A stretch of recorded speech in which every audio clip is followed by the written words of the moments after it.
9-10 برس تک ان کی صحبت میں فقر کے مقامات طے کیے تھے۔ مناقب العارفین وغیرہ میں ان کے کشف و کرامات کے واقعات اسی زمانے سے شروع ہوتے ہیں جب وہ تحصیل علم کے لیے دمشق تشریف لے گئے تھے۔ مولانا کی صوفیانہ زندگی شمس تبریز کی ملاقات سے شروع ہوتی ہے۔ درس و تدریس، افتاء اور افادہ کا سلسلہ اب بھی جاری تھا، لیکن وہ پچھلی زندگی کی محض ایک یادگار تھی، ورنہ وہ زیادہ تر تصوف کے نشے میں سرشار رہتے تھے۔ ریاضت اور مجاہدہ بڑھا ہوا تھا۔ سپہ سالار برسوں ساتھ رہے ہیں۔ ان کا بیان ہے کہ میں نے کبھی ان کو شب خوابی کے لباس میں نہیں دیکھا، بچھونا اور تکیہ بالکل نہیں ہوتا تھا، قصدن لیٹتے نہ تھے، نیند غالب ہوتی تو بیٹھے بیٹھے سو جاتے۔ سما کے جلسوں میں مریدوں پر جب نیند غالب ہوتی تو ان کے لحاظ سے دیوار سے ٹیک لگا کر زانوں پر سر رکھ لیتے کہ وہ بے تکلف ہو کر سو جائیں۔ وہ لوگ پڑھ کر سو جاتے تو خود اٹھ بیٹھتے اور ذکر و شغل میں مصروف ہوتے۔ روزہ اکثر رکھتے تھے۔ آج تو لوگوں کو مشکل سے یقین آئے گا، لیکن معتبر روات کا بیان ہے کہ مسلسل 10-20 دن کچھ نہ کھاتے تھے۔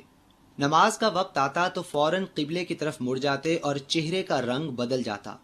نماز میں نہایت استغراق ہوتا تھا۔ سپہ سالار لکھتے ہیں کہ بارہا میں نے اپنی آنکھوں سے دیکھا ہے کہ اول عشاء کے وقت نیت باندھی اور 2 رکعتوں میں صبح ہو گئی۔ ایک دفعہ جاڑوں کے دن تھے، مولانا نماز میں اس قدر روئے کہ تمام چہرہ اور داڑھی آنسوؤں سے تر ہو گئی۔ جاڑے کی شدت کی وجہ سے آنسو جمع ہو کر یک ہو گئے، لیکن وہ اسی طرح نماز میں مشغول رہے۔ حج والد کے ساتھ ابتدائے عمر میں کر چکے تھے، اس کے بعد غالباً اتفاق نہیں ہوا۔ مزاج میں انتہا درجے کی زہد و قناعت تھی۔ تمام سلاطین اور امراء نقدی اور ہر قسم کے تحائف بیچتے تھے، لیکن مولانا اپنے پاس کچھ نہیں رکھتے تھے۔ جو چیز آتی اسی طرح صلاح الدین زرکوب یا چلپی حسام الدین کے پاس بھجوا دیتے۔ کبھی کبھی ایسا ہوتا کہ گھر میں نہایت تنگی ہوتی اور مولانا کے صاحبزادے سلطان ولد اصرار کرتے تو کچھ رکھ لیتے۔ جس دن گھر میں کھانے کا کچھ سامان نہ ہوتا بہت خوش ہوتے اور فرماتے کہ آج ہمارے گھر میں درویشی کی بو آتی ہے۔ معمول تھا کہ ہمہ وقت منہ میں حلیلہ رکھتے تھے۔ اصلی سبب معلوم نہیں، لوگ طرح طرح کے قیاس لگاتے تھے۔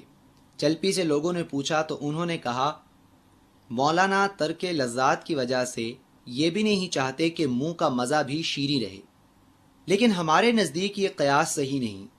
استغراق اور محویت اور چیز ہے، لیکن مولانا کے حالات اور واقعات سے ان کی رہبانیت کی شہادت نہیں ملتی۔ فیاضی اور ایثار کا یہ حال تھا کہ کوئی سائل سوال کرتا تو عبا یا کرتا جو کچھ بدن پر ہوتا اتار کر دے دیتے۔ اسی لحاظ سے کرتا عبا کی طرح سامنے سے کھلا ہوتا تھا کہ اتارنے میں زحمت نہ ہو۔ باوجود عظمت و شان کے نہایت درجہ بے تکلف، متواضع اور خاکسار تھے۔ ایک دفعہ جاڑوں کے دن میں حسام الدین چلپی کے پاس گئے۔ چونکہ ناوقت ہو چکا تھا، دروازے سب بند تھے، وہیں ٹھہر گئے۔ برف گر گر کر سر پر جمتی جاتی تھی، لیکن اس خیال سے کہ لوگوں کو زحمت نہ ہو، نہ آواز دی نہ دروازہ کھٹکھٹایا۔ صبح کو بواب نے دروازہ کھولا تو یہ حالت دیکھی۔ حسام الدین کو خبر کی، وہ آ کر پاؤں پر گر پڑے اور رونے لگے۔ مولانا نے گلے سے لگا لیا اور ان کی تسکین کی۔ عزیز طلبہ، سب سے پہلے دیکھتے ہیں اس ٹکڑے کے مشکل الفاظ اور ان کے معنی۔ سب سے پہلے ہے جستا جستا، یعنی کہیں کہیں سے یا کم کم۔ پھر ہے رکاب، لفظی معنی ہے اس کے گھوڑے پر سواری کے لیے استعمال ہونے والا پائیدان، یہاں ساتھ ہونے والے کے معنی میں ہے، یعنی ہم رکاب ہونا، ساتھ ہونا۔ پھر ہے مناظرہ و مجادلہ، مذہبی بحث، مذہبی مباحث، بحث و تمہیز، مدلل بحث۔ پھر ہے سلوک، شریعت کی پیروی کرنے کا عمل۔ مشتبہ، مشکوک۔ افتاح، فتویٰ دینا۔ مجاہدہ، محنت و مشقت اور اپنی خواہشات کو سوخت کرنا، اپنی خواہشات پر قابو پانا۔ سماع، ذکر اذکار کی محفل، خاص طور پہ تصوف میں قوالی کے حوالے سے۔ روات، جمع ہے راوی کی جس کے معنی ہے روایت کرنے والا، متصل، مستقل یا مسلسل، استغراق، محویت، کھو جانا، کھویا ہوا ہونا، حلیلہ ایک جڑی بوٹی ہے، قیاس اندازہ، ترک الذات خود سے بیگانہ ہونا، رہبانیت غیر مسلموں بالخصوص عیسائیوں کا وہ طریقہ عبادت جس میں وہ دنیا کو بالکل ترک کر دیتے ہیں، متواضع خاطر تواضع کرنے والا، خاطر تواضع یا خاطر مدارات کرنے والا، بواب دربان، بلا ترتیب بے ترتیب، فقر درویشی۔ عزیز طلبہ، اقتباس کے اس حصے میں مولانا شبلی نعمانی سب سے پہلے تو ہمیں یہ بتاتے ہیں کہ مولانا روم کے حوالے سے ہمیں بہت زیادہ معلومات فراہم نہیں ہو پائی، کیونکہ عموماً کتب میں ان کی تصانیف کے حوالے سے، ان کے علوم کے حوالے سے، ان کے تصوف اور ان کے طریقت کے حوالے سے تو بہت کچھ ملتا ہے۔ یہ تو ہمیں بہت پتہ چلتا ہے کہ ان کے کشف و کرامات کیا تھے، ان کی شخصیت میں تصوف کا کیا عالم تھا، وہ کس نوعیت کے استغراق میں پائے جاتے تھے، کس طرح انہوں نے تصوف کی مراحل اور تصوف کے منازل طے کی، لیکن ان کے اخلاق و عادات یا ان کی زندگی کے حوالے سے ہمیں بہت زیادہ کچھ نہیں ملتا۔ بہت کم لوگ ہیں جنہوں نے ان پر لکھا۔ ان کے کچھ مصاحبین تھے جن میں معین الدین پروانہ شامل تھے، جن میں فرید الدین سپہ سالار شامل تھے، اور اس طرح سے کچھ اور لوگ شامل تھے جنہوں نے ان کے اخلاق و عادات پر کچھ روشنی ڈالی ہے، اور شبلی نعمانی نے انہی کو جیسا کچھ ان کو ملا انہیں بالکل ویسے ہی، جیسا کہ انہوں نے خود سے کہا کہ بلا ترتیب پیش کر دیے گئے ہیں، یعنی ان واقعات میں کوئی ترتیب نہیں ہے، زمانی یا مکانی اعتبار سے ان میں ترتیب نہیں ہے۔ اب اس سے پہلے کہ میں اس متن کے اوپر روشنی ڈالوں، اگر ہم سوانح عمری کے فن کے حوالے سے بات کریں تو اگرچہ یہ بات فن کے خلاف ہے۔ ہم نے گزشتہ لیکچر میں تذکرہ کیا تھا کہ جب آپ مواد کو حاصل کر لیں تو اس کے بعد آپ کا یہ کام ہوتا ہے کہ آپ اسے ترتیب میں لائیں، لیکن ساتھ ہی ساتھ میں نے ایک بات یہ بھی عرض کی تھی کہ بس اوقات ہم لوگ دیکھتے ہیں کہ سوانح ان لوگوں کے متعلق یا ان افراد کے متعلق لکھی جاتی ہیں جو ہمارے زمانے سے تعلق نہیں رکھتے، اور یہی زمانی بود ہمارے لیے بہت سے مسائل پیدا کر دیتا ہے، ہمارے لیے مشکل ہو جاتا ہے کہ ہم تمام کے تمام تر واقعات کو، بالخصوص عام واقعات کو، وہ واقعات جن سے شخصیت کی تعمیر تو ہوتی ہے، جس سے شخصیت پر روشنی تو پڑتی ہے، لیکن وہ عمومی نوعیت کے واقعات ہوتے ہیں، ان کو ترتیب میں، زمانی ترتیب میں ان کو محفوظ کرنا بہت مشکل ہو جاتا ہے۔ چنانچہ علامہ شبلی نعمانی نے اس کمی کا اعتراف شروع ہی میں کر لیا اور بتا دیا ہے کہ انہوں نے یہ واقعات بے ترتیب یا بلا ترتیب شامل کر دیے ہیں۔ اب یہ پڑھنے والے پر ہے کہ انہیں پڑھ کے وہ مولانا روم کے حوالے سے کس نوعیت کی شخصیت اپنے ذہن میں بناتا ہے، یا ان واقعات کو پڑھ کے پڑھنے والے کے ذہن میں کس نوعیت کی شخصیت بن جاتی ہے مولانا روم رحمۃ اللہ علیہ کی۔ اس حصے میں شبلی بتاتے ہیں کہ جب تک مولانا روم تصوف کے میدان میں نہیں آئے تھے تب تک وہ اپنے دور کے ایک بہت بڑے عالم دین تھے، اور اس دور کے عین رواج کے مطابق وہ بھی مختلف مناظروں میں، مجادلوں میں شرکت کیا کرتے تھے۔ یہ وہ مناظرے ہیں عزیز طلبہ جن کو ہم منفی اعتبار سے بھی کسی حد تک لے سکتے ہیں کہ ان میں اس نوعیت کی دینی مباحث چھیڑے جاتے تھے، اس نوعیت کی بحثیں ہوتی تھی جس نے مذہب اسلام کو قدرے کسی حد تک نقصان بھی پہنچایا، کہ شاید بہت سے وہ مباحث جو شاید دین کے حوالے سے ہمیں نہیں چھیڑنے چاہیے، ہمارے علامہ ان مباحث میں یوں کہہ لیجیے کہ ملوث ہو جاتے تھے یا پائے جاتے تھے، اس کے نتیجے میں بہت سے بہت سی حقیقی باتیں، وہ بہت سے حقیقی نکات جس کی طرف امت مسلمہ کی توجہ ہونی چاہیے تھی اس دور میں نہیں ہو پائی۔ یہ اس دور کا رواج تھا۔ بہرحال علماء دین ان میں شرکت کرتے تھے، مولانا روم بھی تصوف کے میدان میں جانے سے پہلے ان میں شرکت کیا کرتے تھے، لیکن ان میں بھی بقول شبلی نعمانی ان کا طریقہ کار قدرے مختلف تھا، یعنی وہ ایسے نہیں تھے کہ صرف استدلال کے ذریعے اپنا نقطہ ثابت کرنا چاہیں، وہ ہمیشہ صحیح کے لیے جد و جہد کرتے تھے۔ اگر کوئی مان جاتا تو ٹھیک، وگرنہ بہت زیادہ استدلال نہیں کرتے تھے۔ یہ ایک الگ بات ہے کہ ان کا استدلال اس دور میں اس قدر مضبوط ضرور ہوتا تھا کہ ان کے سامنے کسی دوسرے کا ٹھہرنا کوئی آسان بات نہیں تھی، لیکن بہرحال جب وہ تصوف کی طرف راغب ہوئے تو پھر انہوں نے آہستہ آہستہ مناظروں اور مجادلوں سے بالکل کنارہ کشی اختیار کر لی اور پھر تصوف کی سرشاری ہی میں کھو کر رہ گئے۔ تصوف عزیز طلبہ کیا ہے؟ تصوف دراصل دین ہی کی ایک صورت ہے، رستہ ہے ایک اسلام کا، اللہ تبارک و تعالیٰ کے عرفان کا، وہ طریقہ کار کہ جس میں انسان دنیا داری میں تو ہوتا ہے لیکن اپنے نفس کو سوخت کرتا ہے، اپنی خودی کو زیادہ سے زیادہ محو کرتا ہے، ختم کرتا ہے، کہ عموماً صوفیاء اکرام کے نزدیک انسان کی یہ خودی ہے جو، یا انسان کی انانیت ہے جو اسے عرفان ذات سے دور رکھتی ہے۔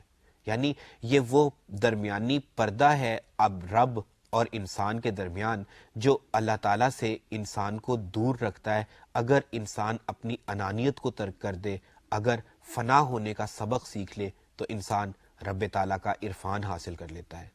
تو مولانا روم نے جب تصوف کے مراحل میں قدم رکھا تو پھر انہوں نے دنیا داری کے وہ ٹپیکل مناظرے، وہ مباحثے بالکل ترک کر دیے اور آہستہ آہستہ رب تعالیٰ کی تلاش میں ہمیشہ ہمیشہ کے لیے محو ہو گئے۔ پھر ہم دیکھتے ہیں کہ جب ونس وہ محو ہو گئے تو پھر اس کے بعد کیا ہوا؟ اس کے بعد وہی شخص جو دنیا داری کے معاملات میں الجھا رہتا تھا، ہم دیکھتے ہیں کہ وہ استغراق میں چلا گیا۔ یعنی سما کی محافل میں بھی وہ ہمیشہ اللہ تبارک و تعالیٰ کی یاد میں کھویا رہتا تھا، اور عام لوگوں کی طرح جیسا کہ ہم لوگ ہوئے ہیں عموماً ہے کہ ہم نیند پسند کرتے ہیں، ہم سوئے بغیر نہیں رہ سکتے، لیکن ایک صوفی کیونکہ اپنی انا کو، اپنی خواہشات کو، اپنی نفسانی خواہشات کو اور آرزوؤں کو تلف کرنا چاہتا ہے، ختم کرنا چاہتا ہے، لہٰذا وہ اس کے لیے مختلف و نو قسم کے طریقے اختیار کرتا ہے۔ کبھی وہ اپنی نیند پر قابو پاتا ہے تاکہ وہ مجبور ہو جائے اور اس کو استغراق میں، اس کو اس محویت میں کھونے کی عادت پڑ جائے، لہٰذا وہ نیند پر قابو کرتا ہے، جیسا کہ مولانا روم کے حوالے سے ہم ادھر دیکھتے ہیں۔ پھر اس کے بعد وہ، جیسا کہ شبلی نے کہا کہ آج تو شاید اس پہ کوئی یقین نہیں کرے گا، لیکن وہ 10-10 20-20 روزے مستقل رکھتے تھے۔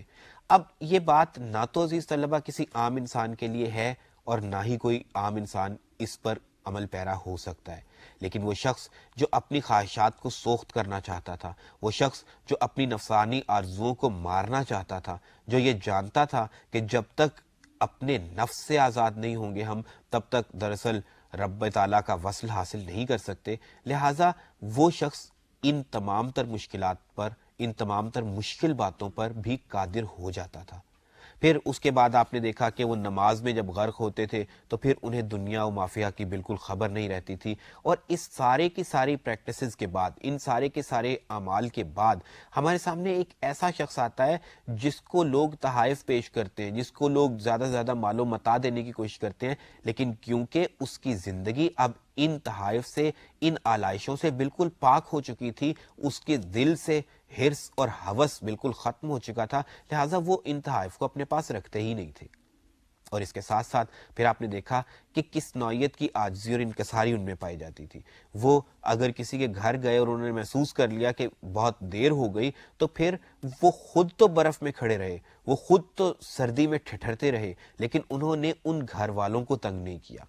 عزیز طلبہ، یہ باتیں آج کے انسان کو یا آج کے ایک عام طالب علم کو بہت آڈ لگیں گی یا بہت عجیب لگیں گی یا شاید منطق سے عاری لگیں، لیکن وہ لوگ جو رب تعالیٰ کے رستے پر نکل کھڑے ہوتے ہیں، جن کا اول و آخر مقصد صرف رب تعالیٰ کی تلاش بن جاتا ہے، ان کے لیے یہ منازل اور یہ مراحل اور یہ طریقہ حیات کوئی مشکل بات رہتی ہی نہیں ہے۔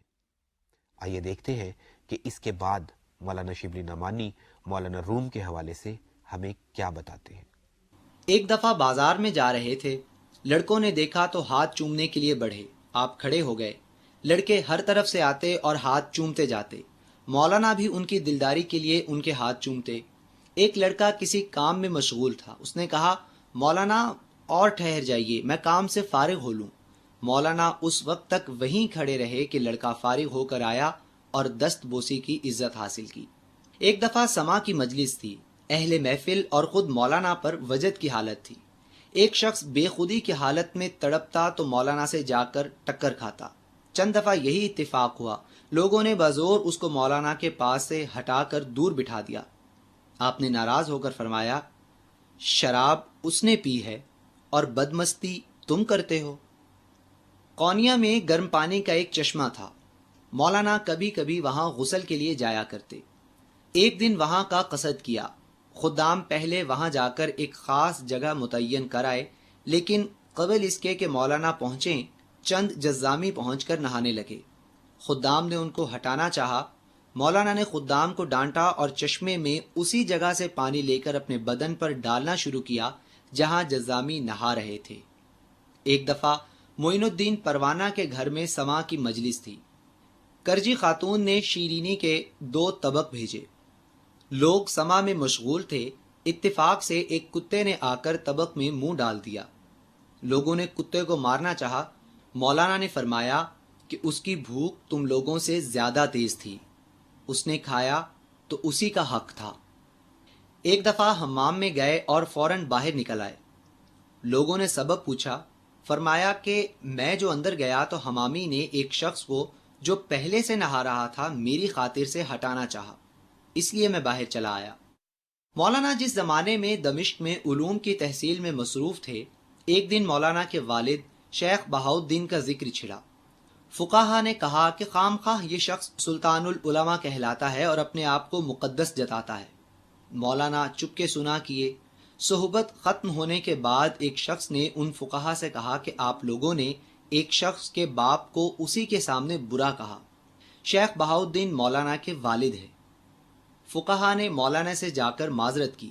مولانا نے فرمایا تمہیں معذرت کی ضرورت نہیں، میں بار خاطر ہونا نہیں چاہتا۔ ایک دفعہ مولانا کی زوجہ کرا خاتون نے اپنی لونڈی کو سزا دی۔ اتفاق سے مولانا بھی اسی وقت آ گئے۔ سخت ناراض ہوئے اور فرمایا کہ اگر وہ آقا ہوتی اور تم اس کی لونڈی تو تمہاری کیا حالت ہوتی؟ در حقیقت تمام آدمی ہمارے بھائی بہنیں ہیں، کوئی شخص خدا کے سوا کسی کا غلام نہیں۔ کرا خاتون نے اسی وقت اس کو آزاد کر دیا اور جب تک زندہ رہیں غلاموں اور کنیزوں کو اپنے جیسا کھلاتی اور پہناتی رہیں۔ ایک دفعہ مریدوں کے ساتھ راہ میں جا رہے تھے۔ ایک تنگ گلی میں ایک کتا سر راہ سو رہا تھا جس سے راستہ رک گیا۔ مولانا وہیں رک گئے اور دیر تک کھڑے رہے۔ ادھر سے ایک شخص آ رہا تھا، اس نے کتے کو ہٹا دیا۔ مولانا نہایت آزردہ ہوئے اور فرمایا کہ ناحق اس کو تکلیف دی۔ ایک دفعہ 2 شخص سر راہ لڑ رہے تھے اور ایک دوسرے کو گالیاں دے رہے تھے۔ ان میں سے ایک نے کہا او لعین، تو ایک کہے گا تو 10 سنے گا۔ اتفاق سے مولانا کا ادھر سے گزر ہوا۔ آپ نے اس شخص سے فرمایا کہ بھائی جو کچھ کہنا ہے مجھے کہہ لو، مجھ کو اگر 1000 کہو گے تو ایک بھی نہ سنو گے۔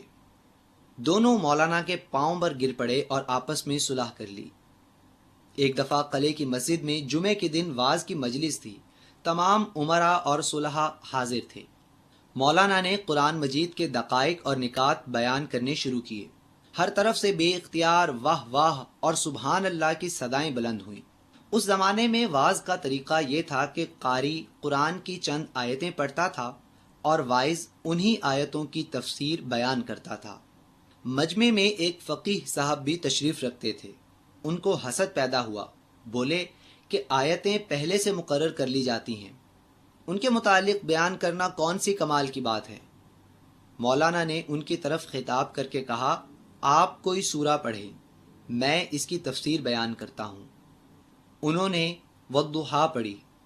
مولانا نے اس سورہ کے دقائق اور لطائف بیان کرنے شروع کیے تو صرف والضحیٰ کے واو کے متعلق اس قدر شرح و بسط سے بیان کیا کہ شام ہو گئی۔ تمام مجلس پر ایک وجد کی حالت طاری تھی۔ فقیہ صاحب ایسے شرمسار ہوئے کہ کپڑے پھاڑ ڈالے اور مولانا کے قدموں پر گر پڑے۔ اس جلسے کے بعد مولانا نے پھر واعظ نہیں کیا۔ فرمایا کرتے تھے کہ جس قدر میری شہرت بڑھتی جاتی ہے میں بلا میں مبتلا ہوتا ہوں، لیکن کیا کروں، کچھ تدبیر بن نہیں پڑتی۔ سب سے پہلے ہم دیکھتے ہیں مشکل الفاظ اور ان کے معنی۔ پہلے ہے وجد، بے خودی، سرمستی۔ جزامی، کوڑھ کے مریض۔ طبق، تھال یعنی ایک بڑی سی پلیٹ۔ سلطان العلماء، عالموں کے بادشاہ۔ آزردہ، غمزدہ ہونا۔ لعین، جس پر لعنت کی جائے، جس پر لعنت بھیجی جائے۔ دقائق، جمع ہے دقیقہ کی یعنی باریک باتیں، نازک باتیں، شرح و بسط یعنی تشریح اور وضاحت۔ فقہا جمع ہے فقیہ کی، فقیہ کا مطلب ہے عالم دین یا وہ شخص جو فقہ کا عالم ہو۔ بلا میں مبتلا ہونا یعنی مصیبت میں پڑنا۔ عزیز طلبہ، اس حصے میں شبلی نعمانی ہمارے سامنے مختلف واقعات لے کر آتے ہیں مولانا روم کی زندگی کے، عام سے مختصر سے واقعات جس پر شاید کوئی عام شخص غور بھی نہ کرنا چاہے، لیکن اگر ان تمام تر واقعات کو مجتمع کیا جائے تو ہمارے سامنے روم کی، مولانا روم رحمۃ اللہ علیہ کی ایک شخصیت آتی ہے۔ وہ شخصیت جس کا سب سے پہلا یا سب سے بڑا یوں کہہ لیجئے کہ وصف درگزر کرنا تھا، صبر و استقلال تھا۔ وہ کسی کو تکلیف میں نہیں دیکھنا چاہتے تھے، اس کی وجہ سے خود تکلیف میں آنا گوارا کر لیتے تھے۔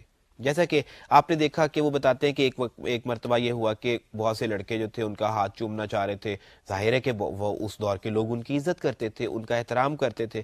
تو ایک شخص نے کہا کہ میں کچھ کام کر لوں تو مولانا آپ میرا انتظار کر لیجئے۔ شاید کوئی عام آدمی ہو تو یقیناً ایسا گوارا نہ کرے، لیکن اللہ والے، وہ لوگ جو صرف اللہ تبارک و تعالیٰ کو دیکھتے ہیں، جن کے نزدیک اس کی رضا ہی واحد چارہ ہے کامیابی کا، اور وہ جانتے ہیں کہ دراصل اگر رب تعالیٰ کو راضی کرنا ہے تو اس کے بندوں کو راضی کرنا ہوگا، اس کے بندوں کی شکایت گوارا نہیں ہوگی، لہٰذا وہ اس لڑکے کا انتظار کرتے رہتے ہیں جب تک کہ وہ آئے اور اپنی عقیدت کا اظہار کر لے۔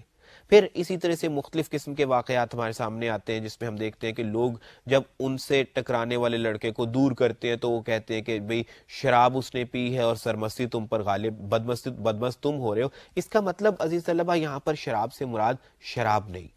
تصوف میں، اہل طریقت میں عموماً شراب کی اصطلاح استعمال ہوتی ہے جس سے مراد وہ محویت ہے، وہ سرشاری ہے جو تصوف کے بندوں پر طاری ہوتی ہے، جس میں وہ دنیا و مافیہ سے خود کو آزاد تصور کرتے ہیں، وہ عام لوگوں کی طرح بیہیو نہیں کرتے، انہیں کیونکہ خود پر قابو نہیں ہوتا۔ تو یہاں جب وہ یہ کہتے ہیں کہ سما کی محفل میں وہ لڑکا بار بار، وہ بندہ ان سے آ کر ٹکرا رہا تھا اس وجد کے عالم میں، تو لوگوں نے اسے منع کیا تو مولا نے کہا کہ شراب تم اس نے پی ہے اور بدمست تم ہو رہے ہو، کا مطلب یہ ہے کہ وہ تو اپنے محویت کے عالم میں ہے، اسے اپنی ذات پر اس وقت قابو نہیں ہے، لہٰذا اس پر کوئی خطا، اس پر کوئی سزا لاگو نہیں ہوتی، لیکن تم لوگ جو اسے اس سے منع کرتے ہو، اس کا مطلب یہ ہے کہ تم بے راہ روی کا شکار ہو رہے ہو، وہ تو اپنے منزل پر، وہ تو اپنے رستے پر جاری و ساری ہے، چلتا چلا جا رہا ہے، لیکن تم اسے منع کر کے گناہ کے مرتکب اس طرح سے ہوگے کہ تم اس کے وجد میں، تم اس کی محویت میں خلل انداز ہو جاؤ گے۔ پھر اس کے بعد آپ نے دیکھا کہ مختلف واقعات، جزامیوں کے نہانے کا واقعہ یا حمام میں ان کے نہانے کا واقعہ، یا اس طرح سے کتے کا رستے میں آنا اور ان کا کافی دیر تک وہاں پہ کھڑے رہنا، یہ ساری کی ساری چیزیں صرف اس لیے بیان کی گئی ہیں کہ ایک ایسا شخص جو دوسروں کی خاطر خود پر مشکلیں جھیلنا پسند کرتا تھا لیکن دوسروں کو وہ تکلیف میں نہیں دیکھنا چاہتا تھا، اپنی وجہ سے دوسروں کو مشکل میں نہیں ڈالنا چاہتا تھا۔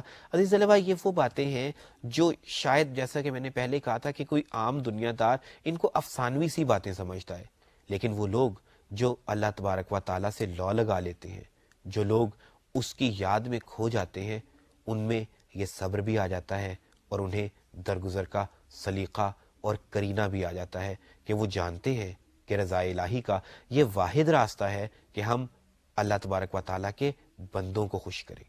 جب تک وہ خوش نہیں ہوں گے تب تک کامیابی و کامرانی مقدر نہیں بنے گی، تب تک سکون نہیں آئے گا۔ پھر اسی حصے کے آخر میں وہ ایک اور واقعہ بیان کرتے ہیں جس میں وہ واز فرما رہے ہیں۔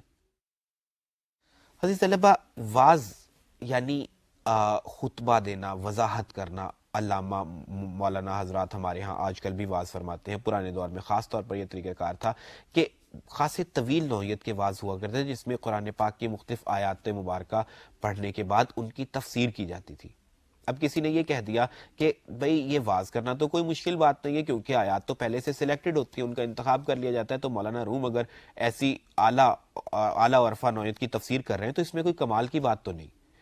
تو مولانا نے فرمایا کہ ٹھیک ہے، اگر آپ ایسا سوچتے ہیں تو آپ مجھے کوئی صورت بتا دیں، جو آپ کہیں گے میں اس پہ واز کروں گا۔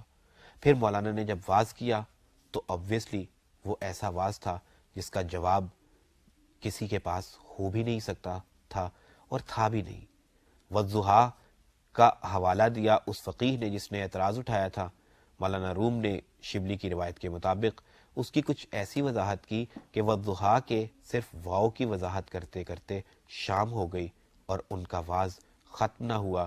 اس فقیہ کو بھی اپنے کہے پر شرمندگی ہوئی، لیکن مولانا روم نے اس کے بعد عزیز طلبہ واز نہیں کیا، کیونکہ وہ اپنی شہرت نہیں چاہتے تھے۔ انہیں تو اس رب کی تلاش تھی کہ جو نہ کسی کو نظر آتا ہے اور نہ غرور کو پسند کرتا ہے۔ لیکن وہ کہتے ہیں کہ میں اس شہرت سے تنگ تو ہوں، لیکن جتنی یہ شہرت ہوتی چلی جا رہی ہے میں خود کو بلا میں، مصیبت میں محسوس کرتا ہوں، لیکن میرے پاس اس کا کوئی حل نہیں۔ کیونکہ جس حد تک انسان تصوف کی اور طریقت کے مراحل طے کرتا چلا جاتا ہے، اس کے عقیدت مند بھی اتنے زیادہ ہوتے چلے جاتے ہیں، اور اس کی خواہش اس قدر ہوتی ہے کہ وہ دنیا سے آزاد ہو جائے، دنیا داری سے دور ہو جائے اور اپنے رب کی یاد میں محو ہو جائے، اس کو تلاش کر پائے۔ لیکن دنیا والے ہوتے ہیں کہ وہ اسے اس رستے سے ہٹاتے ہیں، حالانکہ وہ اپنی ہی عقیدت کا اظہار کر رہے ہوتے ہیں، لیکن کیونکہ اس شخص کا بنیادی مطمع نظر ہی بدل چکا ہوتا ہے، لہٰذا وہ اس عقیدت کو بھی اپنے لیے مصیبت کے مترادف تصور کرتا ہے۔ اور ہم دیکھتے ہیں کہ اس حصے میں جب وہ یہ کہتے ہیں کہ جس قدر میری شہرت ہو رہی ہے میں بلا میں مبتلا محسوس کرتا ہوں خود کو، اس کا دراصل مطلب ہی یہ ہے، کیونکہ جس قدر شخص انسان کی شہرت ہوتی چلی جاتی ہے اسے پھر دنیا و مافیہ سے آزاد ہونے میں مشکل ہو جاتی ہے۔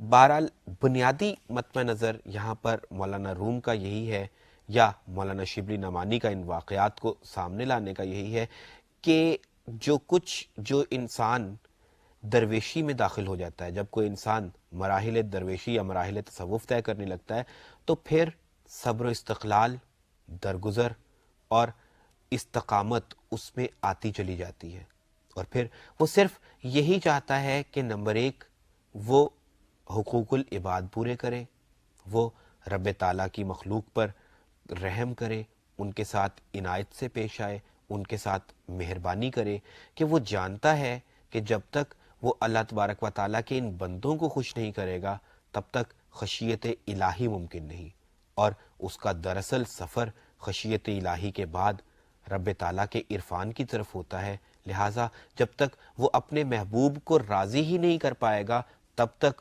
اس کا حصول یا اس کا وصل کس طرح ممکن ہو سکتا تھا۔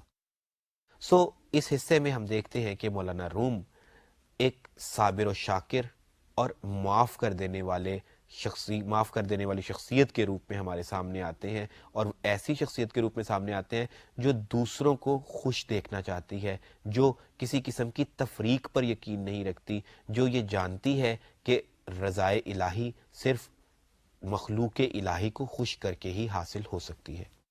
اس کے بعد کے حصے میں شبلی نعمانی ہمیں کیا بتاتے ہیں، آئیے دیکھتے ہیں۔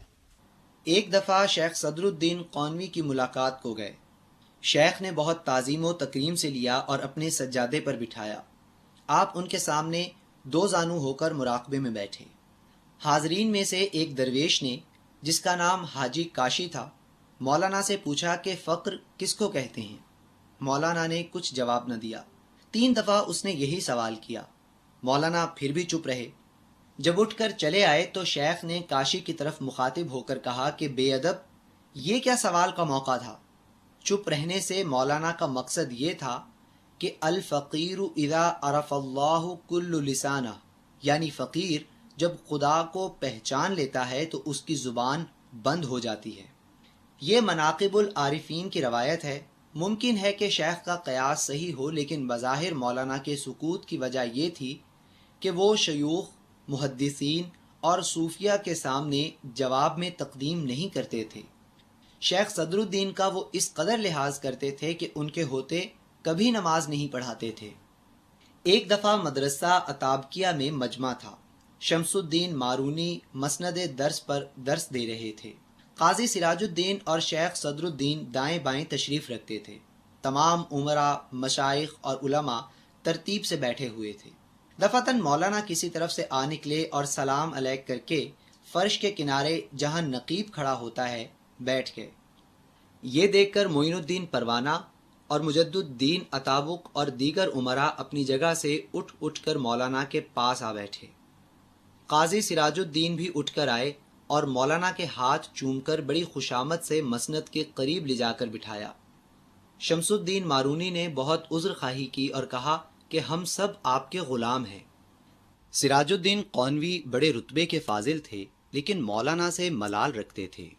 کسی نے ان سے کہا کہ مولانا کہتے ہیں میں 73 مذہبوں سے متفق ہوں۔ انہوں نے اپنے ایک مستعد شاگرد کو بھیجا کہ مولانا سے پوچھنا کہ کیا واقعی آپ کا یہ قول ہے، اور اگر وہ اقرار کریں تو ان کی خوب خبر لینا۔ اس نے بھرے مجمع میں مولانا سے سوال کیا۔ آپ نے کہا ہاں میرا یہ قول ہے۔ اس نے مغلظ گالیاں دینی شروع کی۔ مولانا نے ہنس کر فرمایا کہ جو آپ فرماتے ہیں میں اس سے بھی متفق ہوں۔ وہ شرمندہ ہو کر چلا گیا۔ معاش کا یہ طریقہ تھا کہ اوقاف کی مد سے 15 دینار ماہوار روزینہ مقرر تھا۔ چونکہ مولانا مفت خوری کو نہایت ناپسند کرتے تھے، اس لیے اس کے معاوضے میں فتوے لکھا کرتے تھے۔ مریدوں پر تاکید تھی کہ اگر کوئی فتوے لاوے تو گو میں کسی حالت میں ہوں ضرور خبر کرو، تاکہ یہ آمدنی مجھ پر حلال ہو۔ چنانچہ معمول تھا کہ عین وجد اور مستی کی حالت میں بھی مرید دوات اور قلم ہاتھ میں لیے رہتے تھے۔ اس حالت میں کوئی فتویٰ آ جاتا تو لوگ مولانا سے عرض کرتے اور مولانا اسی وقت جواب لکھ دیتے۔ ایک دفعہ اسی حالت میں ایک فتویٰ لکھا۔ شمس الدین مارونی نے اس فتوے کی تغلید کی۔ مولانا نے سنا تو کہلا بھیجا کہ فلاں کتاب کے فلاں صفحے میں یہ مسئلہ موجود ہے۔ چنانچہ لوگوں نے تحقیق کی تو جو مولانا نے کہا تھا وہی صحیح نکلا۔ ایک دفعہ کسی نے کہا کہ شیخ صدر الدین کو ہزاروں روپے کا وظیفہ ملتا ہے اور آپ کو کل 15 دینار ماہوار ملتے ہیں۔ مولانا نے کہا شیخ کے مصارف بھی بہت ہیں اور حق یہ ہے کہ یہ 15 دینار بھی انہی کو ملنے چاہیے۔ سب سے پہلے حل لغت، سکوت یعنی خاموشی، مسند درس، تعلیم دینے کی نشست، مغلظ، غلیظ، بیہودہ، تغلیط، غلط قرار دینا، غلطی نکالنا۔ مصارف جمع ہے مصرف کی یعنی ضروریات۔ تقدیم، پہل کرنا، نقیب، منادی کرنے والا، خبر دینے والا یا دربان۔ عذر خواہی، معذرت چاہنا، معافی مانگنا۔ روزینہ، یومیہ اجرت یا تنخواہ۔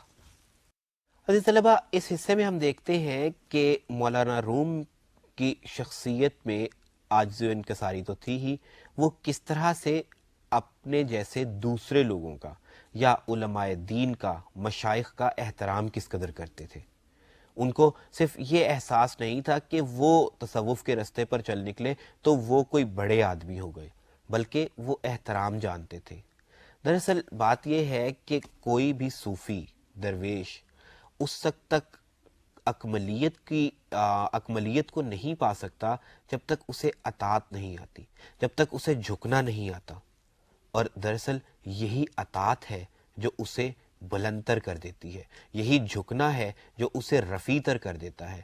آپ دیکھیے کہ شبلی بتاتے ہیں کہ وہ اپنے جیسے یا اپنے سے بڑے صوفیاء یا اپنے سے بڑے مشائخ علماء دین کے سامنے انتہائی عاجزی اور منکسر المزاجی سے پیش آتے تھے۔ جیسے جب وہ شیخ صدر الدین قنوی کے ساتھ ملاقات کے لیے جاتے ہیں تو وہ انتہائی عاجزی کے ساتھ ان کے سامنے بیٹھتے ہیں۔ اب جب وہ عاجزی کے ساتھ بیٹھتے ہیں تو دوسرے لوگ، دنیا دار لوگ جو ہیں، وہ عموماً ان چیزوں سے لطف اندوز ہونا چاہتے ہیں یا تنگ کرتے ہیں یا مختلف انداز میں سوال کرتے ہیں جس سے کسی کی شخصیت کو نقصان پہنچایا جا سکے۔ تو مصاحبین میں سے ایک سوال کرتا ہے کہ فقر کیا ہے، لیکن کیونکہ مولانا روم کی شخصیت کا یہ خاصہ تھا کہ وہ اپنے سے بڑوں کے سامنے کبھی پہل نہیں کرتے تھے، وہ اپنی علمیت کا روب نہیں جھاڑنا چاہتے تھے، لہٰذا یہ سوال 3 دفعہ دہرایا جاتا ہے لیکن مولانا کچھ جواب نہیں دیتے، اور جب وہ وہاں سے چلے جاتے ہیں تو پھر شیخ صدرالدین بذات خود اس شخص سے خطاب کرتے ہوئے کہتے ہیں کہ تم نے یہ سوال آخر کیوں کیا؟ کیا تم جانتے نہیں ہو کہ وہ ایک ایسے درویش کامل ہیں کہ جس پر جب رب تعالیٰ کی حقیقت کے راز کھل جاتے ہیں تو اس کی زبان بند ہو جاتی ہے، تو وہ ایسے سوالات کا جواب نہیں دیتا؟ لیکن شبلی یہاں پر عزیز طلبہ ایک دلیل لے کر آتے ہیں، اور یہ بھی سوانح نگار کا ایک کمال ہوتا ہے کہ وہ مختلف واقعات سے، مختلف حقائق سے کچھ نتائج بھی اخذ کرتا ہے۔ شبلی کہتے ہیں کہ بہرحال یہ بات درست ہے کہ شیخ صدرالدین نے یہ بیان دیا یا یہ جواب دیا، لیکن شبلی یہ کہتے ہیں کہ بات یہ ہے کہ اس کا صرف اس خاموشی کا بنیادی سبب یہ نہیں تھا کہ وہ درویش کامل ہو گئے تھے اور وہ اس وجہ سے ان کی زبان بندی ہو گئی تھی، یا وہ ان باتوں سے پردہ نہیں اٹھانا چاہتے تھے۔ بات یہ نہیں، بات اصل میں کیا ہے، وہ یہ ہے کہ وہ اپنے سے بڑوں کے سامنے کبھی بولتے نہیں تھے۔ وہ اپنے مرتبے سے اپنے مراتب کے حفظ مراتب کا خیال رکھنے کے عادی تھے۔ یہی وجہ ہے کہ شبلی نے ہمیں بتایا کہ وہ شیخ صدرالدین کی موجودگی میں کبھی نماز بھی ادا نہیں کرتے تھے۔ اور اسی واقعے کے بعد جو واقعہ ہمارے سامنے آتا ہے وہ یہ آتا ہے کہ ایک مرتبہ مختلف مشائخ اور علماء بیٹھے تھے۔ شمس الدین مرونی جو تھے وہ درس و تدریس میں مصروف تھے۔ اب مولانا روم وہاں پر آ نکلے تو وہ سکون سے بالکل ابتدا میں فرش کے بالکل یا کمرے جو بھی جگہ ہوگی وہاں پہ بالکل اس کے آغاز میں بیٹھ گئے، اس جگہ پر جہاں پہ نقیب بیٹھتے ہیں، جہاں پہ دربان بیٹھتے ہیں۔ حالانکہ مولانا روم کو اپنے مرتبے کا احساس تھا، لیکن وہ یہ جانتے تھے کہ یہ مراتب تو دنیا داری کی باتیں ہیں۔ جب بڑے علماء دین بیٹھے ہوں، جب مشائخ عظام بیٹھے ہوں، تو ان کے سامنے ان کی قرابت داری اختیار کرنا کوئی ضروری نہیں، کیونکہ دراصل مراتب کا تعین کرنے والی رب تعالیٰ کی ذات ہے، اور وہ یہ نہیں دیکھتی کہ مسند کہاں ہے اور کون مسند اولا پر ہے اور کون فرش نشین ہوا ہے۔ لہٰذا وہ شروع میں بالکل اس جگہ پر ہی بیٹھ گئے جہاں پہ نقیب بیٹھتے ہیں یا دربان بیٹھتے ہیں۔ اب ان کو ان کے مصاحبین نے دیکھ لیا تو ان کے پاس آ گئے۔ اب جب مصاحبین ان کو آگے لے گئے اور شمس الدین مرونی نے بھی ان سے معذرت کی اور باقی علماء نے بھی ان سے معذرت کی، تو ظاہر ہے کہ انہوں نے کہا کہ اس میں کوئی ایسی بات نہیں ہے۔ بات سمپل سی یہ ہے کہ جب باقی لوگ بیٹھے ہیں، جب ایک معاملہ، ایک بات شروع ہو چکی، تو اس میں آگے بیٹھ جانے میں یا پیچھے بیٹھ جانے میں کوئی فرق نہیں پڑتا۔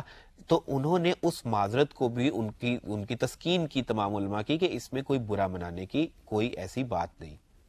اچھا، اب آپ دیکھیے کہ آگے اس کے بعد جو وہ بتاتے ہیں کہ سراج الدین بیسیکلی ان سے قدرے یوں کہہ لیجئے کہ حسد کرتے تھے یا ان پر نکتہ چینی کرتے تھے۔ انہوں نے کہا کہ سننے میں آیا ہے کہ مولانا روم 73 مذہبوں پر یقین رکھتے ہیں۔ اب یہاں پر 73 مذہبوں سے عزیز طلبہ مراد یہ ہے کہ اسلام میں پائے جانے والے وہ مختلف فرقہ جات جن کے متعلق آپ بھی جانتے ہیں، میں بھی جانتا ہوں، اور مختلف روایات کے مطابق ہے کہ اسلام کے 72 یا 73 فرقے ہوں گے۔ لیکن اگر ہم اس بات کو محاورتاً بھی لے لیں کہ مختلف فرقے ہیں، مختلف طبقات ہیں، ہر شخص کسی ایک کی تقلید کرتا ہے، ظاہر ہے کوئی ایسا شخص تو نہیں ہو سکتا یا ہونا چاہیے کہ جو سب کی تقلید کرتا ہو، لیکن حقیقت یہ ہے کہ سب کی تقلید کرنے والے بھی ہیں۔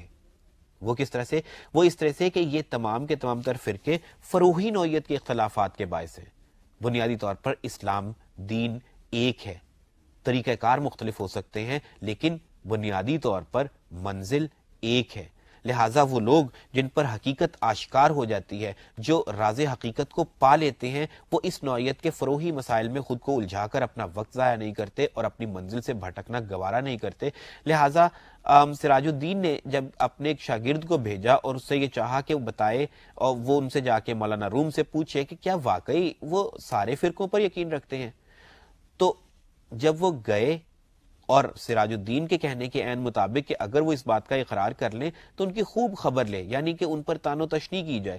اب ہوا کیا کہ اس شاگرد نے ایسا ہی کیا، مولانا سے پوچھا، مولانا نے اقرار کیا، تو نتیجتاً اس نے مختلف انداز میں، اپنے انداز میں ان کی خبر گیری کی، ان پر سخت گیری کی۔ اور مولانا نے مسکرا کر کہا کہ جو کچھ آپ فرماتے ہیں میں اس سے بھی اتفاق کرتا ہوں۔ یعنی مطلب کیا ہوا کہ 72 73 یا مختلف فرقوں کی بات نہیں، بات یہ ہے کہ یہ فروعی سے معاملات ہیں، ان میں پڑھنا یا ان میں الجھنا ضروری نہیں، لہٰذا مولانا ان باتوں پر یقین ہی نہیں رکھتے تھے. اس میں سب کو فالو کرنے یا نہ کرنے کا جواز موجود ہی نہیں تھا. ظاہر ہے کہ شاگرد کو یہ سن کر شرمندگی ہوئی.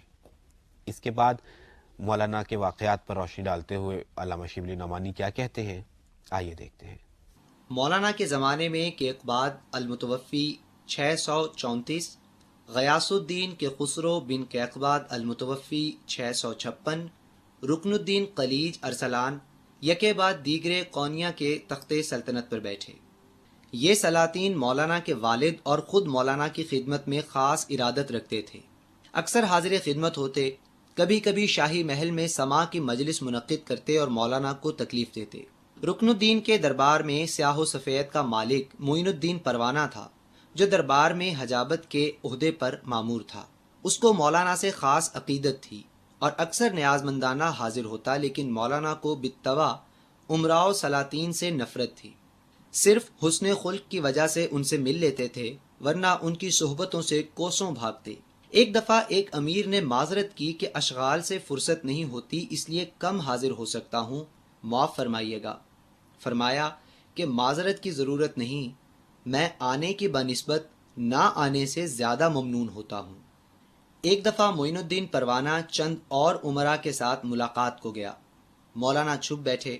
معین الدین کے دل میں خیال گزرا کہ سلاطین اور امراء اولو الامر ہیں اور قرآن مجید کی روح سے ان کی اطاعت فرض ہے. تھوڑی دیر کے بعد مولانا باہر آئے. سلسلہ سخن میں فرمایا کہ ایک دفعہ سلطان محمود غزنوی شیخ ابو الحسن خرقانی کی ملاقات کو گیا. درباریوں نے آگے بڑھ کر شیخ کو خبر کی، لیکن وہ خبر نہ ہوئے. حسن مہمندی جو وزیر تھا، اس نے کہا کہ حضرت، قرآن مجید میں وَأَطِيعُوا اللَّهَ وَأَطِيعُوا الرَّسُولَ وَأُولِي الْأَمْرِ مِنْكُمْ آیا ہے، اور سلطان تو اولو الامر ہونے کے ساتھ عادل اور نیک سیرت بھی ہے. شیخ نے فرمایا کہ مجھ کو ابھی اطیع اللہ سے فرصت نہیں کہ اطیع الرسول میں مشغول ہوں، اولو الامر کا کیا ذکر ہے. معین الدین اور تمام امراء یہ حکایت سن کر رونے لگے اور اٹھ کر چلے گئے. مولانا پر اکثر استغراق، وجد اور محویت کی حالت طاری رہتی تھی. بیٹھے بیٹھے یکبارگی کھڑے ہوتے اور رقص کرنے لگتے. کبھی کبھی چپکے کسی طرف نکل جاتے اور ہفتوں غائب رہتے. لوگ ہر طرف ڈھونڈتے پھرتے، آخر کسی ویرانے میں پتہ لگتا. مریدان خاص وہاں سے جا کر لاتے.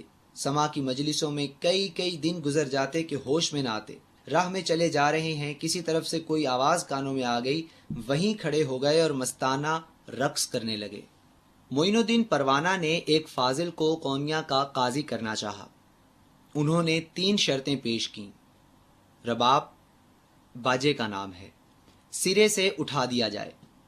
عدالت کے تمام پرانے چپڑاسی نکال دیے جائیں، اور جو نئے مقرر ہوں ان کو حکم دیا جائے کہ کسی سے کچھ لینے نہ پائیں. معین الدین نے اور شرطیں منظور کیں، لیکن پہلی شرط اس وجہ سے قبول نہ کی کہ خود مولانا رباب سنتے تھے. فاضل مذکور بھی ہٹ کے پورے تھے، قضا قبول کرنے سے انکار کر دیا. مولانا نے سنا تو فرمایا کہ رباب کی ادنا کرامت یہ ہے کہ فاضل صاحب کو قضا کی بلا میں پڑنے سے بچا لیا. سب سے پہلے مشکل الفاظ اور ان کے معنی. بالطبع مزاجن، اولو الامر، واجب الاطاعت، اہل حکومت، واطیعوا اللہ واطیعوا الرسول واولی الامر منکم، یعنی اور اطاعت کرو اللہ اور اس کے رسول کی اور ان کی جو تم میں امر والے ہیں. یکبارگی، اچانک، ہٹ، ضد، ادنا، معمولی، ارادت، عقیدت. عزیز طلبہ، سبق کے اس آخری حصے میں شبلی ہمیں بتاتے ہیں کہ مولانا کیونکہ تصوف کے میدان کے بندے تھے، وہ عرفان ذات چاہتے تھے، وہ دنیا کے معاملات میں خود کو الجھانا نہیں چاہتے تھے، لہٰذا وہ عام مجالس میں اور خاص طور پہ عمرائے وقت کی مجالس میں جانے سے بہت دور بھاگتے تھے. یہ معاملہ صرف مولانا روم یا ان کے والد گرامی قدر تک محدود نہیں. بات یہ ہے کہ کوئی بھی درویش صفت آدمی کوئی بھی وہ آدمی جو رب تعالیٰ کی تلاش چاہتا ہے، جو دراصل عرفان الہی چاہتا ہے، وہ کبھی اس قسم کے معاملات میں یا دنیاوی شان و شکوہ سے بہت دور بھاگتا ہے۔ اور ظاہر ہے کہ عمرائے وقت کے ساتھ ملنا، ان کے درباروں میں جانا مختلف نوعیت کے تقاضے کرتا ہے، لہٰذا یہ لوگ ان تقاضوں میں الجھنے کی بجائے رب تعالیٰ کی یاد کو زیادہ ضروری سمجھتے ہیں۔ اب ہوتا کیا ہے کہ یہاں پر اس بات کو ثابت کرنے کے لیے، اس بات کے حوالے سے شبلی نے جس واقعے کی طرف نشاندہی کی کہ معین الدین پروانہ ایک مرتبہ ان کے پاس ملنے گئے، وہ پہلے چھپ گئے اور بعد میں معین الدین پروانہ نے سوچا کہ یہ اولو الامر لوگ ہیں، ان کی تو اطاعت قرآن میں بھی کہی گئی ہے، تو مولانا نے ایسا کیوں کیا کہ وہ ان سے ملنے نہیں آئے؟ تو جب مولانا کچھ دیر بعد آئے اور انہوں نے واز کیا یا انہوں نے کلام فرمایا، تو انہوں نے اس کلام کے دوران معین الدین پروانہ کے اس خیال کا جواب دے دیا کہ محمود غزنوی ایک مرتبہ شیخ ابو الحسن خرقانی سے ملنے گئے۔ اب خرقانی نے ان سے نہ چاہا یا ان سے ملنے سے انکار کر دیا یا ان کے سامنے نہ آئے، تو جواب جو خرقانی نے دیا اس کا حوالہ مولانا روم نے یہاں پر دیا کہ مجھے تو ابھی اللہ تعالیٰ کی اطاعت، واطیعوا اللہ واطیعوا الرسول و اولی الامر منکم کے حوالے سے انہوں نے بات کرتے ہوئے کہا کہ ابھی تو میں اللہ تعالیٰ کی اطاعت کے مرحلے سے پورا نہیں ہوا کہ بعد میں مجھے رسول صلی اللہ علیہ وسلم کی اطاعت کرنی ہے، تو اولی الامر تو ابھی بعد کی بات ہے۔ یعنی مسئلہ یہ ہے کہ ابھی تو اطاعت کا پہلا مرحلہ ہی طے نہیں ہو پایا کہ اس ترتیب میں اولی الامر تو تیسرے نمبر پر آتے ہیں۔ پہلے ایک کی اطاعت تو مکمل ہو جائے، باقیوں کی اطاعت بعد ازاں دیکھی جائے گی۔ پھر اسی طرح سے اس حصے میں ان کی محویت کے، ان کے استغراق کے واقعات بیان کیے گئے ہیں، اور آخر میں بیان کیا گیا کہ ایک فاضل کو معین الدین پروانہ قاضی کے عہدے پر یعنی قضاء کے عہدے پر فائز کروانا چاہتے تھے، اور انہوں نے جو شرائط رکھی ان میں سے ایک شرط معین الدین پروانہ نے نہ مانی، یعنی رباب کی شرط۔ اب کیونکہ فاضل جانتے تھے کہ رباب مولانا کی پسند ہے جس کے باعث اسے برقرار رکھا جا رہا ہے، لہٰذا انہوں نے ضد میں آ کر قضا قبول کرنے سے انکار کر دیا، جس پر مولانا نے کہا کہ بہرحال چلیے رباب اس اعتبار سے تو درست ہوئی کہ فاضل مذکور جو ہیں وہ قضا کی مصیبتوں سے بچ گئے۔ اس بات کو آپ ان کے تفنن طبع میں بھی لے سکتے ہیں، ان کی لطف یعنی یوں کہہ لیجئے کہ ان کی لطف طبع میں بھی ہم لے سکتے ہیں کہ ہلکا پھلکا سا ایک وہ واقعہ کہ جس سے ہمیں پتہ چلتا ہے کہ ان کی طبیعت کس نوعیت کی تھی۔ مجموعی طور پر میں نے آپ کے سامنے ایک خاکہ سا پیش کرنے کی کوشش کی ہے عزیز طلبہ۔ اس ایک لیکچر میں اس 5 6 7 صفحات کے سبق کو بھی مکمل طور پہ بیان کرنا ممکن نہیں، اس میں بہت سے واقعات ہیں، اور میں نے صرف چند ایک واقعات کو آپ کے سامنے واضح طور پر پیش کیا۔ اگر آپ اس کو سمجھنا چاہیں مجموعی طور پر، تو اس ایک مختصر سے بے ترتیب سے ایک خاکے سے جو ہم ایک تصویر بناتے ہیں مولانا روم کے حوالے سے، وہ ہم یہ بناتے ہیں کہ ایک ایسا عالم، ایک ایسا صوفی منش انسان جو تصوف میں قدم رکھنے سے پہلے عام لوگوں کی طرح مناظروں اور مجادلوں میں شرکت تو کرتا تھا، لیکن اس کا انداز صرف بحث و تمہیز کا سا نہیں تھا۔ ونس جب وہ تصوف کے معاملات میں تصوف کی راہ پر چل نکلا، تو پھر اس کے بعد استغراق اور سرشاری اس کا اصل شعار حیات بن گئے، اس کا اصل شعار اور اس کا اصل معیار بن گئے، اور پھر درگزری، صبر و استقلال، استقامت اور محویت اس کی زندگی کے وہ عناصر بن گئے کہ جن کے بغیر وہ اپنی زندگی کو نامکمل تصور کرتے تھے، کہ ان کے بغیر وہ رب تعالیٰ کا وصل، رب تعالیٰ کی ذات سے کا عرفان حاصل نہیں کر سکتے تھے۔ یہ اس کا وہ خلاصہ ہے جو ہم ان مختلف واقعات کو پڑھ کے حاصل کرتے ہیں، کیونکہ ہم ایک لیکچر میں اس پورے کے پورے سبق کو اس کی تمام تر معنویت سے سمیٹ نہیں سکتے تھے، لہٰذا اس کا ایک تعارفی سا مطالعہ آپ کے سامنے پیش کیا گیا۔ اگلے لیکچر میں بات کروں گا مولانا شبلی نعمانی کی سیرت نگاری کی خصوصیات کے حوالے سے۔ ہم کوشش کریں گے کہ اس لیکچر میں بھی اس حوالے سے کچھ مختصر سی بات کر کے آپ کی اس لیکچر کی تشنگی کو ختم کرنے کی کوشش کریں، لیکن بہرحال مقصد صرف یہی تھا کہ آپ تعارفی سطح پر جان سکیں کہ سیرت نگاری کا ایک طریقہ یہ بھی ہے۔ انشاءاللہ اگلے لیکچر میں ہم بات کریں گے مولانا شبلی نعمانی کی سیرت نگاری کے اوصاف کے حوالے سے، تو آپ سے اب ملاقات ہوگی تب، لہذا تب تک کے لیے اللہ حافظ۔